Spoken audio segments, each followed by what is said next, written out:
Hello plant lovers, welcome back to my channel. I'm Rajkumari from Secrets of Garden. How are you all today? I'm doing great.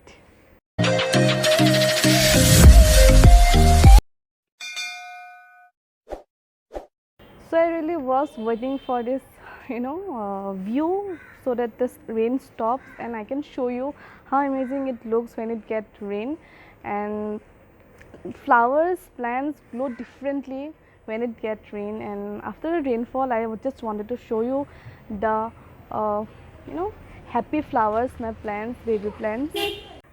Rain is grace. Without rain, there would not be any life. Okay, be it humans, be it plants, or anything. Okay, so just now it rained, and look how fresh and happy they look. And you know one thing, trees and plants always look like the people they live with. So just keep that in mind. So treat them like humans, like plants are not different from humans, so treat them like your family member. So eventually they look more happier and graceful.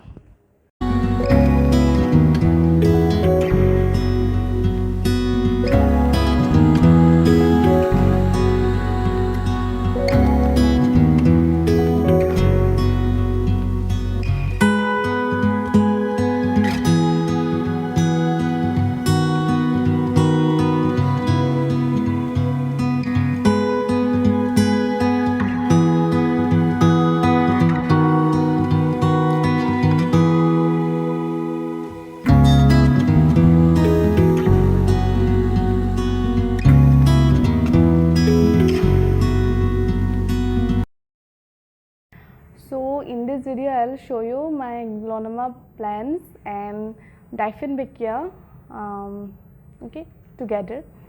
So just see how I'm sitting with them. How like, okay, so these are the Glonema, some of my Glonema varieties.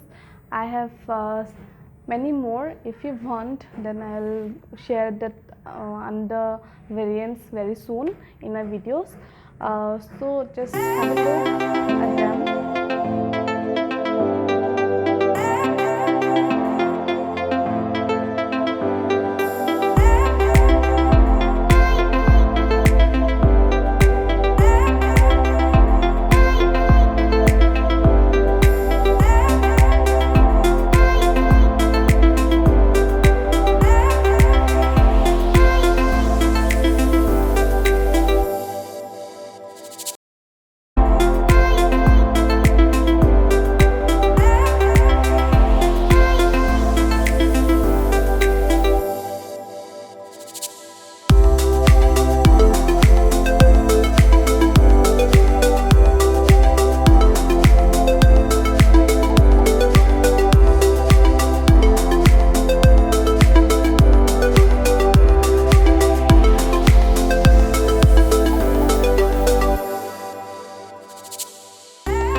So this is how I arrange them, and I really love to arrange them, and so that it gives a vibrant look, fresh vibrant look.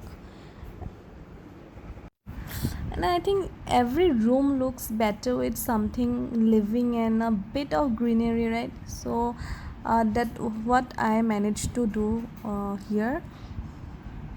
See how it looks. I love to do it. I just love to play with plants like this.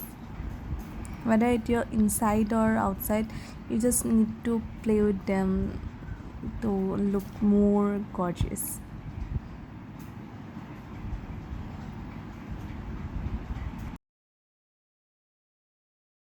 So first have a look on my Aglaonema plants. The beautiful, gorgeous, ornamental house plants. So if I tell you about Aglaonema, then let me tell you that the points I want to share with you is it purifies air. So it removes many toxic gases. Okay, so along with that, it beautifies your room. It absorbs CO2 in the night, that is carbon dioxide. Okay, so this gorgeous leafy indoor plant emits oxygen, and it is best bedroom plant. And you can see I have kept them together, and it formed an association which looks much better than before. So just it looks like that.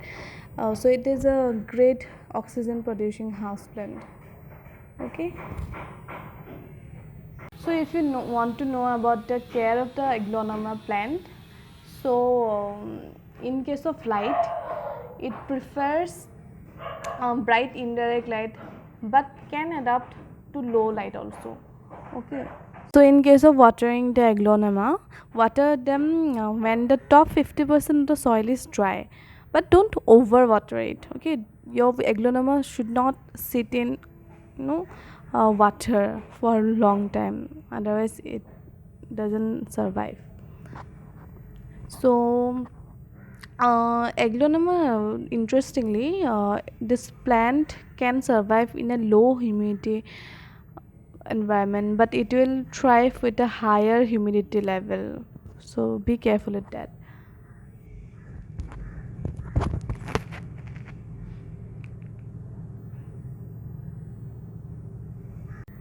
So during the period of active growth, Aglaonema should be fed with liquid mineral fertilizers 2 times a month.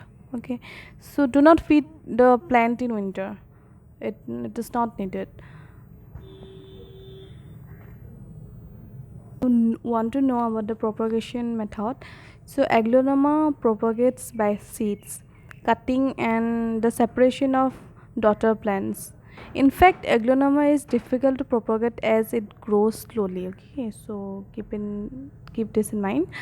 The easier way is to divide the bush during repotting, separating well-rooted shoots with 3 4 new leaves. Cutting can be removed when the stem has branches out or when the plant is old and a prominent trunk appears. Okay, the top of the trunk can be cut as an apical stalk. The rest of the trunk can also be cut into pieces 4 5 centimeter long and planted.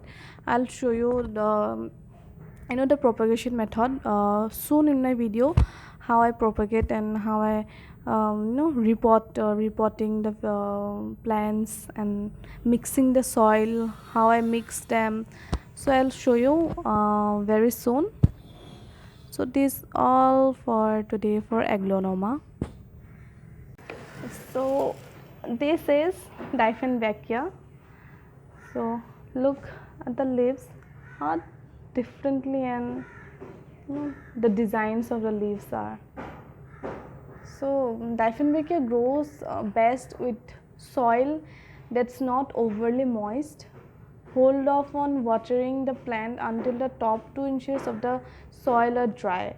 Then water thoroughly at the base of the plant. Okay. Droopy leaves are usually a sign that the plant needs to be watered. That's much you know about them if you're a beginner. So it is a very beautiful house plant. You can keep this in your home and just see how it looks after that. So if you know about the propagation of Dieffenbachia, so the easiest way to propagate your Dieffenbachia is by rooting cuttings, either tip cuttings or stem cuttings. Okay, so plant these small pieces of greenery in the right medium, and they will produce roots and eventually an entirely new plant. So okay, use a sharp razor blade to remove parts of the plant to be used for Dieffenbachia propagation, and always make sure to discard this razor blade after use to prevent the spread of I'm so sorry, irritating chemicals. Cut the tips of the end of the plant or Look for shoots coming from the main stem. If your plant is overgrown and has dropped so many leaves that you have a bare stem, slice the stems into 2 inch, which is I think 5 centimeter pieces, and use this for propagation. Just make sure to keep the stems right side up, as the roots will only grow if you stick the right end of the stem in the rooting medium. Okay, so I'll show you the propagation system practically in my under video. uh, so let me know if you want to see. So this is all for today's video, and if you want to see my other variants of Aglaonema and Dieffenbachia, please do let me know in my comment section. Till then, take care. Bye bye.